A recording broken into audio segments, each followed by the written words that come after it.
Building Communities in the Early Republic, Chapter 6, the ninth edition. Revolutionary War is over. We are now a new country. We have a new form of government, a new constitution, and a new president, and everyone is happy. The northern states, of course, have written constitutions limiting slavery, and in addition, those who were in the militia were usually given their freedom. But what of the tens of thousands that did not serve or stayed with their masters because of fear or no desire to go anywhere else? The last decade of the century witnessed nearly 700,000 enslaved African Americans. Yes, there were nearly 60,000 free, and they were not all in the South, of course. Your text points out it was Virginia that had the largest black population, 13,000 free and 292,000 plus slaves. Even Connecticut had not freed all of her slaves yet, and New York passed a gradual abolition law in 1799. And by the end of the 1850s, there were no slaves in the North, except as pointed out in your text, the 18 elderly, which were considered lifetime indentures. Now, Delaware was one of the middle colonies, but geographically, she's really southern. And she was also one of the states that's going to declare neutrality during the Civil War. So she had slavery until after the Civil War. And she's really southern in thinking and actions. Now, Kentucky and Tennessee were not states yet, but the rapidly growing white and black population, most of them brought slaves in with them when they came from either the Carolinas or Virginia. Now, I won't bore you with repeating all those stats about where the population was, but I do want to call your attention to the fact that the free blacks in the North and South tended together in large cities. In the North, of course, you've got Boston and New York, Philadelphia. In the South, Atlanta, Charleston, Richmond, New Orleans, and Baltimore. Why? Well, it goes without saying, economic opportunities. It's also pointed out that each of the areas in the North attracted different types of free blacks. For instance, in New York, that's where most of the artisans went. Even today, if you want to, be in Broadway or you want to write a book or something, New York is the place to go. Philadelphia had a lot of black businessmen or entrepreneurs. And in Boston, it seemed it attracted more of the common laborers. But there's no slavery in Massachusetts. So Boston became a magnet for runaways and frees. Now, when Kentucky became a state in 1792, her constitution allowed slaves to be brought into the state, but only for personal use. They could not be resold. That wouldn't change for several decades, and believe me, some of the slave owners tried and tried and tried to get the Constitution changed. But when you think of slaves, or even free blacks, you don't necessarily think about politics or them being involved. But if you consider for a few minutes, in the beginnings of our country, there was nothing in the new constitutions that would prevent a free black man from voting. That would come later. Early in the 19th century, they would rectify that.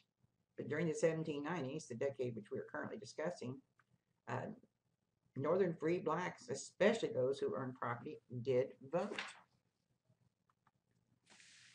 Now, the church itself was, as I said, the glue that held many a black neighborhood together. And it's true, since the day they got here, religion has held the blacks together. In 1784, the Methodists declared slavery was unnatural, contrary to God's ways. A couple of years later, the Baptists made a similar declaration. But in the South, especially the South, both the Baptists and the Methodists were forced to recede from that position. You can't have a church without support financially. And in the South, of course, the slave owners, the big plantations, had the money and the power. During this time, the Second Great Awakening was happening, which was a time of what we call renewed faith, especially in the belief that the awakening was close by. And revivals were held all over the country, and blacks and whites all sitting together in a church. And when you get right down to it, it had been difficult for the African to preserve anything of the original African religion. But by 1810, the slave trade had officially ended, and there is the beginning of African American religion. And during this awakening, both the Methodists and the Baptists converted blacks by stating all men are equal in the sight of God. And of course, this is a great thing to believe in. But the problem comes is when they incorporate some of their African traditions in with the current Anglican faiths. They sang and they clapped and they danced. They had spirit possession. And some of them would even let them use it in their denominations. Now, Reverend Absalom Jones, African American, born into slavery in Sussex, Delaware. He became a lay minister for a black church in an interracial congregation of St. George's Methodist Church. He got tired of being segregated or going to the gallery upstairs and given second-class status, so he founded the Free African Society. Then he founded the African Episcopal Church of St. Thomas in July of 1794, which was the first full black church in Philadelphia. He was ordained a deacon of it a year later and as a priest in 1804. He's going to be very active in the abolitionist movement. And then there's Richard Allen, minister, educator, and writer, and the founder in 1816 of the African Methodist Episcopal Church, the first independent black denomination in the United States. But it wasn't just churches that the blacks were founding. They found societies to aid them when they needed help. They helped with burials. They helped with schools. These fraternal organizations were very active in their lives. And this is a picture I found of an old black church. As you can see, it's not what we would call a church. It's just a building. And they were lucky to even have a building of any kind to meet in. But voting after the revolutionary state started making their new constitution and going into the 19th century, realizing that they had screwed up. They hadn't put anything in there about color or statute or even sex. They began to disenfranchise by changing the constitution. And first they used you had to have property, and then they said you had to be a male, and finally you had to have the right language, or the language they would use in the constitution indicated that if you were of indentured servitude or something along that line, you could not have the ability to vote. But we don't have political parties as such, and just what we call partisan groups. And getting the new constitution approved, while it caused a growth in the feelings of the politic. Then the French Revolution came along, and that kind of put the topper on it.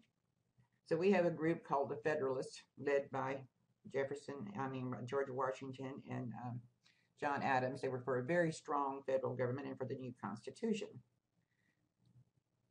They did not approve of the French Revolutionary War tactics. They were opposed to owning slaves, but they didn't think they should be full citizens. I mean, after all, white was superior. And they did support the Haitian Revolution. Whereas the anti-federalists, the ones who had been against the Constitution, they're now being called either Democratic Republicans or Jeffersonian Republicans, and of course led by Thomas Jefferson and John Madison. Madison's called the father of the Constitution because he's the one that came up with most of the good ideas, and also he proposed the Bill of Rights. Now, they were for strong states' rights. They didn't like the strong federal government. They were for the French Revolution and the anti-Haitian Revolution.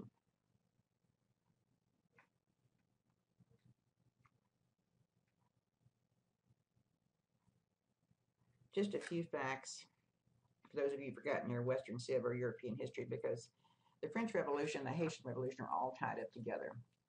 Now, this is a famous painting of Lady Liberty leading the men into the battle. Liberty, equality, and fraternity. Liberté, égalité, fraternité, to your death.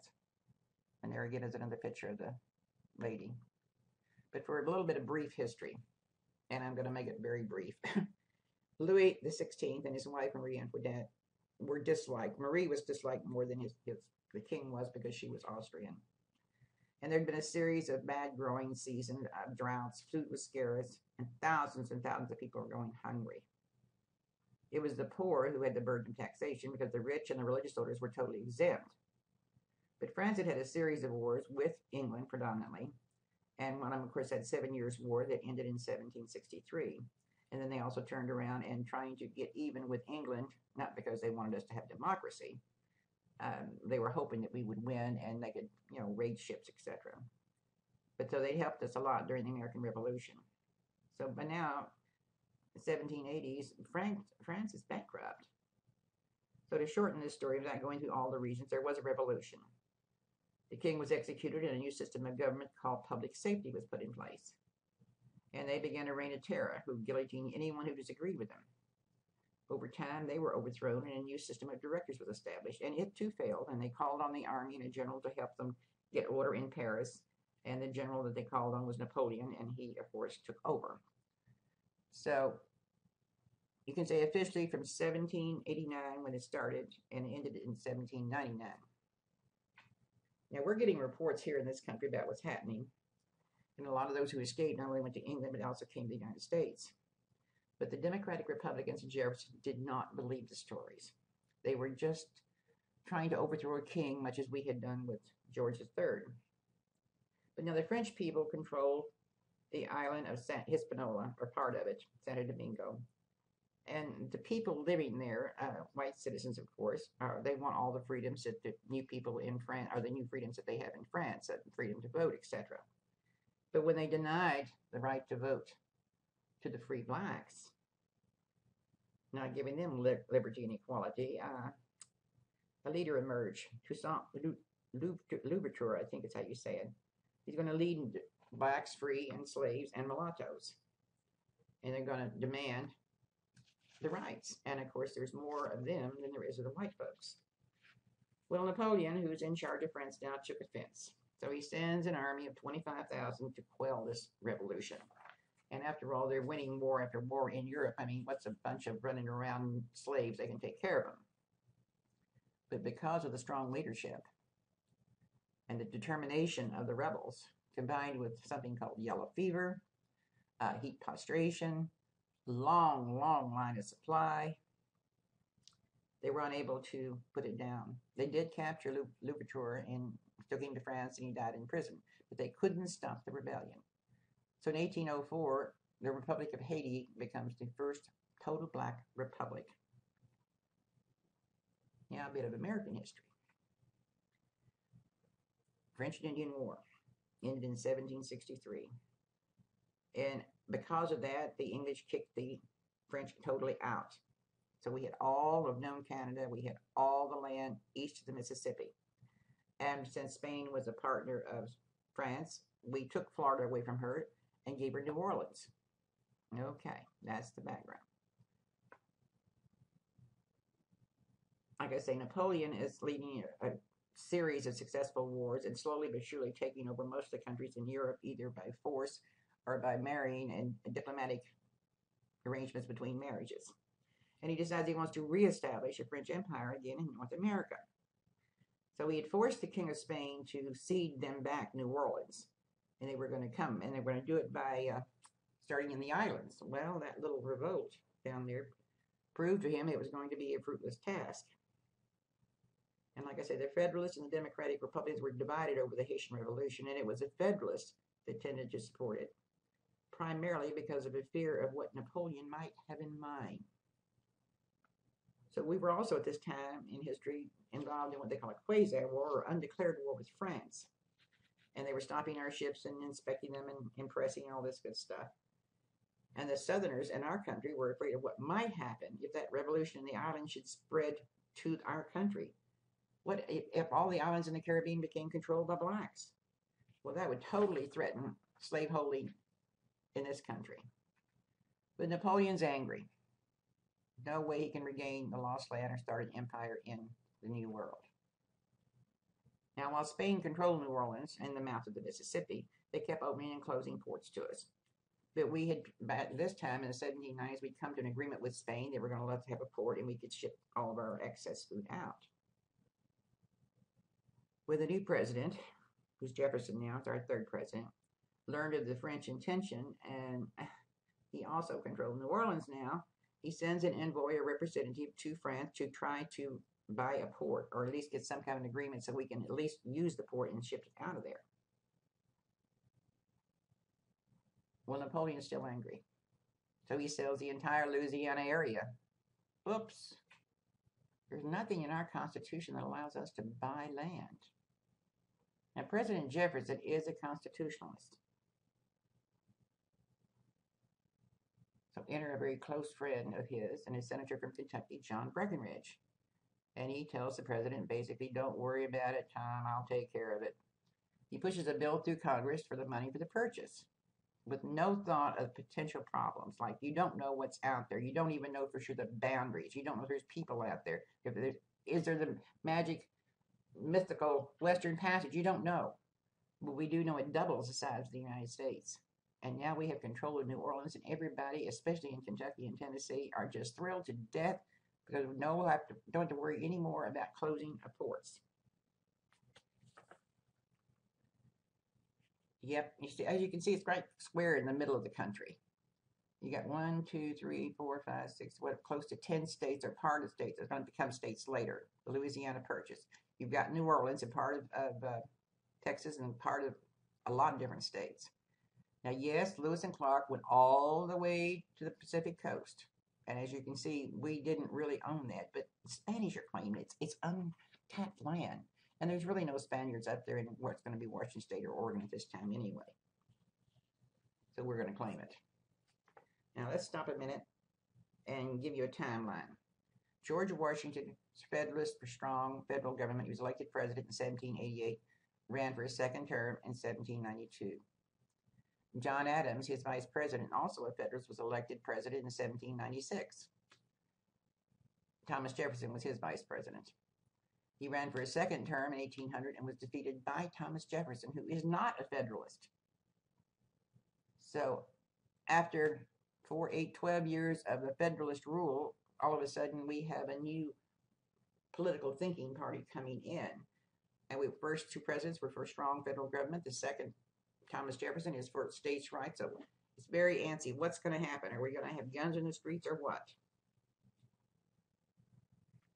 Now, the Federalists are a party of the North, and a lot of them are involved in abolition societies, but not all, because not all of them are pro-slavery or anti-slavery. Some of them are pro-slavery. But the Democratic Republicans are very definitely pro-slavery, and they're mostly in the rural. Now, the election of 1800 was a very dirty one. The Federalists are claiming that Thomas Jefferson would give all the power back to the states. Besides that, he was sleeping with slaves. He had children with slaves. But then the Democratic Republicans claim the Federalists had sent to France for a, as I said, lady of the evening, and I think you know what that is, for Adams' pleasure. Now, from what I have read about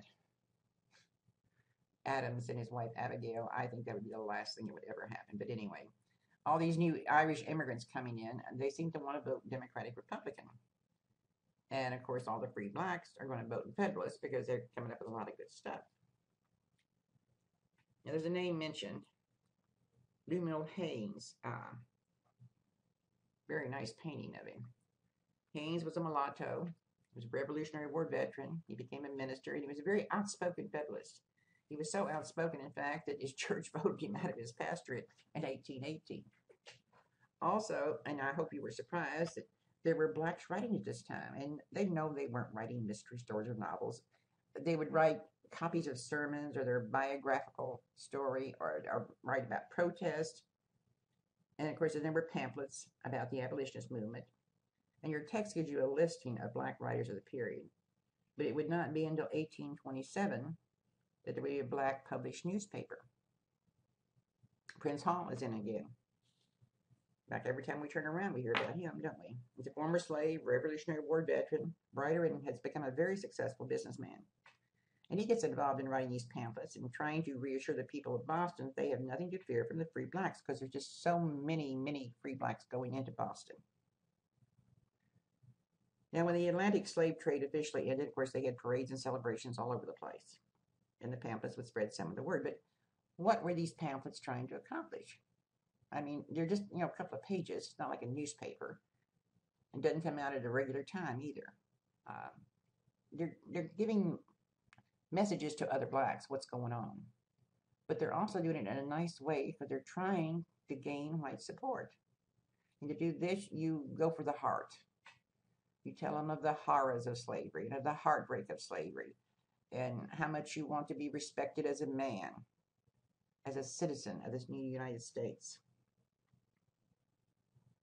And as usual, when things don't go well or your way, or you think someone's getting too much praise, you're going to do something about it. And the good work done by the African Americans was being ridiculed and blamed. They were being blamed for doing things they had not done.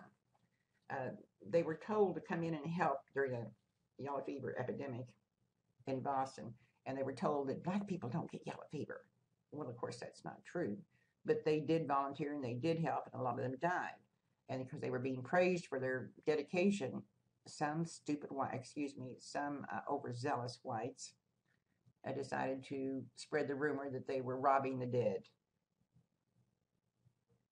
And so the pamphlets were also used to convey messages to other blacks that there were people, quote unquote, who would do harm to them and tell lies.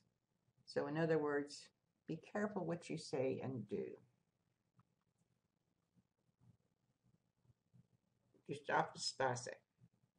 A lot of times his work is in American history books, and very interesting man, had some good stuff to say about the evils of slavery. But in all honesty, he lived and wrote most of his life outside of the U.S. He was here a lot, but he was also in the islands in Britain more than he was here. And then there's Benjamin Banneker. Now, your text does a really good job telling you about him, so I will only give you the highlights and a little bit of information not in the text. Now, when I took my first Black history course many decades ago, I was taking it at Kentucky Wesleyan, and we had a visiting professor from Western Kentucky University. This man looked so much like the actor Ron Glass. I could just sit there and, oh my God, he was good looking. It was my first Black history class, and of course, one of the assignments was to do a biography of a Black person. Well, I knew, about the ones everybody knows: George Washington Carver, W.E.B. Du Bois, Martin Luther King. But that's about all I knew. So he assigned me to do a research paper on Benjamin Banneker. And I'm telling you, I got so mad when I read about this man. As the first, here I was in college. I was a senior in college. And I was just now finding out about this man. And I wasn't a senior, I was a junior. But anyway, I was just finding out about this, and it just made me furious. And it was my first, I guess you'd say, real collision with the fact that I hadn't been lied to when I was young. The sins of omission. Much as you are learning today at this course that there's a lot of stuff out there that's been out there all along, but it's not in the white textbooks. Now, there's no actual picture exists, only pen and ink drawings and maybe a few portraits painted from memories. But he was a very serious man. He was born free. His grandmother was a white indentured Irish woman. And this is not in your text. And she fell in love with one of the slaves that were on the same plantation she was. So once she was released from her indenture, she saved up her money and bought him out of freedom. Now, he claimed to be a prince from Africa and wouldn't work. And she adored him. She loved him completely. She didn't mind if he didn't work at all. She treated him like a prince. Now, Mr. Banneker only had a 6th grade education, but he was self-educated, and his thirst for learning and making experiments, you just can't believe it all. He came up with a wooden clock. He wrote an almanac that was comparable to the ones that Ben Franklin was doing, and he sent a copy of the almanac to Thomas Jefferson. And the letter he sent along with him, of course, is in your text. But his neighbor, George Eliot, was a white Quaker. Became very good friends. He was always lending him books and helping him. And it was Thomas Jefferson and George Eliot who recommended to the president that he work with this French surveyor that's come over to lay out the District of Columbia. Well, the Frenchman got PO'd, if you would, and he left in a huff, and Banneker had to finish the work, but he was never given the credit for it. Banneker never married. He lived alone. And he requested of his friend Eliot that when he died, he wanted his work to be destroyed. Now, while he was at the funeral, Eliot was at the funeral, Banneker's house burned down. So did Eliot hire someone to do it? I mean, he couldn't have done it himself because he was at the funeral. We'll never know. But it's so sad because years and years of writing and experiments, and that wooden clock destroyed. Just totally destroyed. There was also Black people painting. Joshua Johnson. And this is information not in your text also. He's our first African-American professional portraitist. We don't know very much about him. We don't know if he's born free or born a slave. We don't know if he's from the West Indies. Was he an indentured servant? Or is he son of a white man and a slave on a plantation? We don't know. If you go online, you can find examples of his portraits, but you have very little information of him, and that's about it. But I never heard of him either before I took Black history. So now we're at the War of 1812. That's supposed to be Andrew Jackson standing up there. Now, if you have had Kentucky history or even American history lately, you know about a little battle called the Battle of Tippecanoe. And Tippecanoe is a little creek, if you would, just off the Wabash River in Indiana. And Kentucky militiamen went up there to fight the Indians, and it turned out to be a bloody bloodbath. Of course, the Kentuckians, with their long guns and having more guns than the Indians, they were successful. And after the battle, they found English guns. And this proved to them completely that the English were supporting the Indians, because the Indians were trying to get the Americans back out of the Indiana-Ohio territory across the river. And that fact, combined with the English were stopping our ships at sea and impressing sailors. Well, now this is a fancy word for Shanghai, if you would. And there was an awful lot of British sailors who had deserted and left their home country because the American Navy was a lot easier than the British Navy. And some of the men they took were runaways or deserter navies from the, deserter sailors from the British Navy, but a lot of them weren't. If they had any kind of an accident or they needed some men, they would just take you.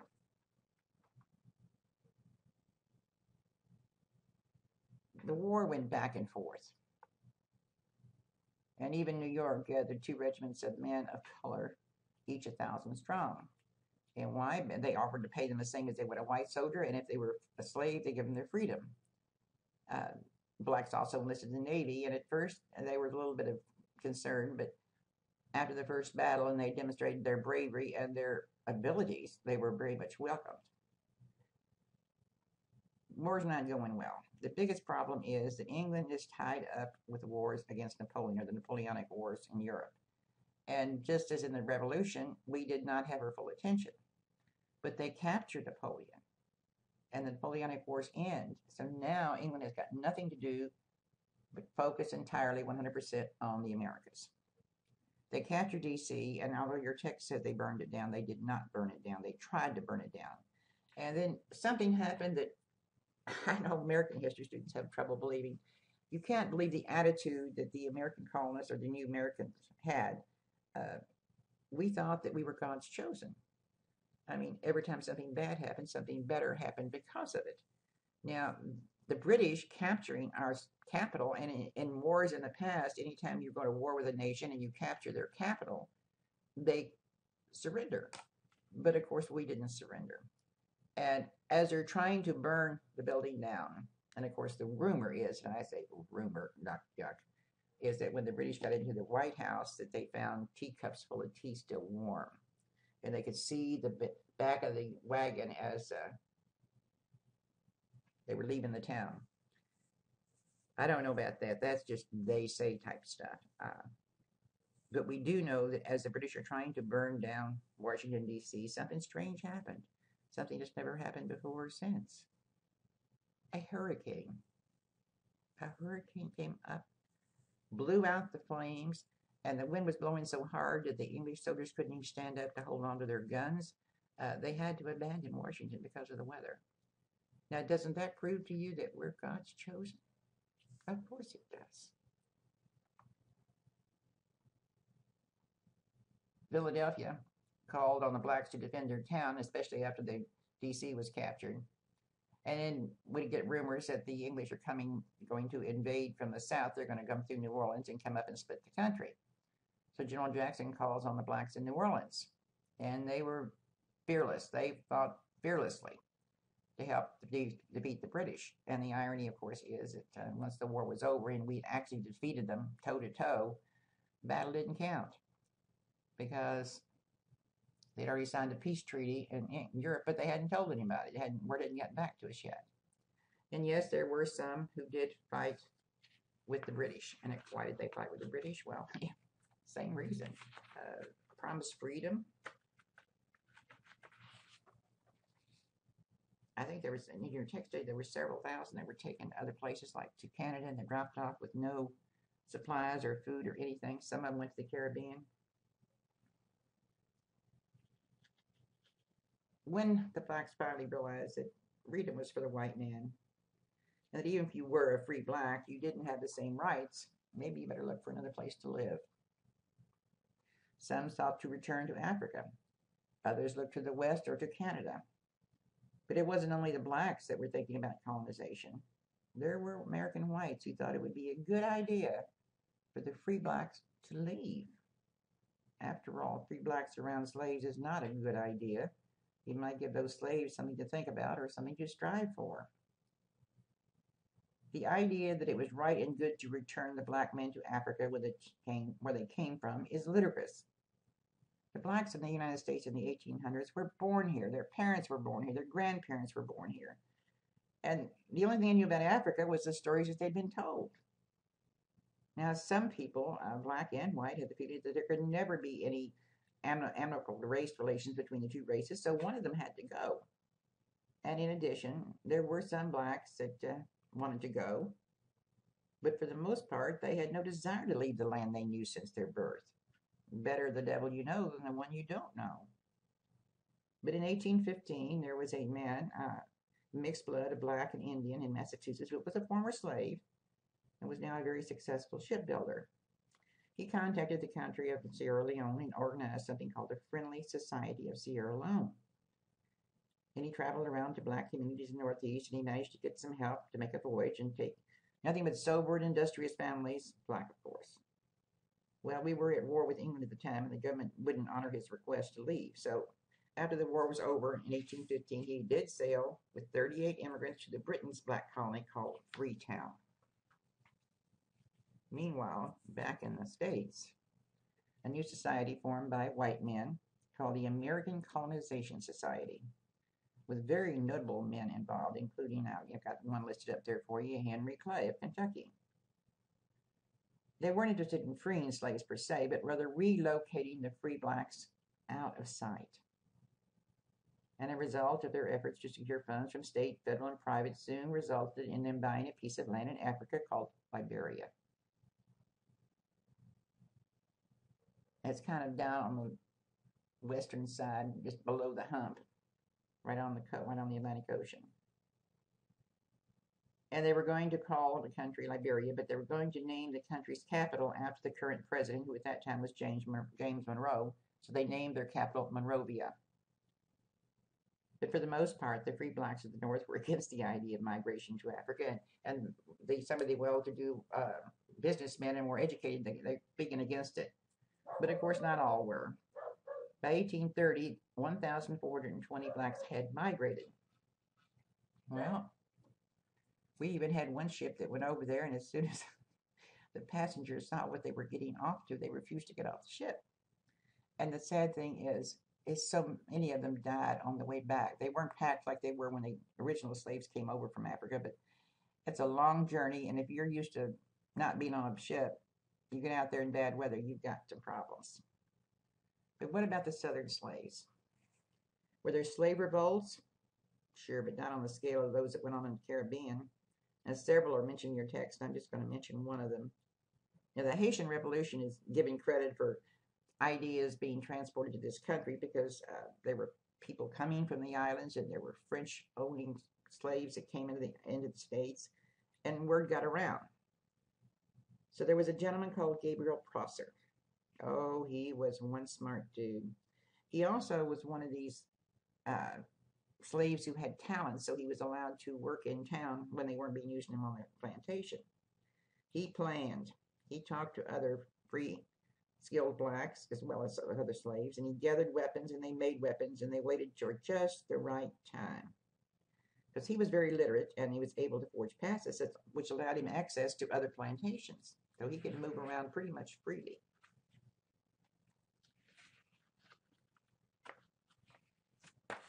The plan: capture the arsenal at Richmond, set fire to Richmond, kill as many whites as you can, and when that was done, gather up the other slaves and do as much damage in Virginia that you could possibly do it, so that the officials of Virginia would actually come to you and negotiate to end slavery. Well, in the end, they say, and I say they say, more than 1,000 slaves met just outside of Richmond and proceeded to march toward the city. Well, you've heard the expression, the best laid plans of mice and men, etc., etc. As well planned as this one was, a combination of bad weather, they kept getting delay after delay, and a frightened slave blowing the whistle to his master, the plot was foiled. The militia showed up. The slaves scattered, and Prosser was later caught and captured and hanged.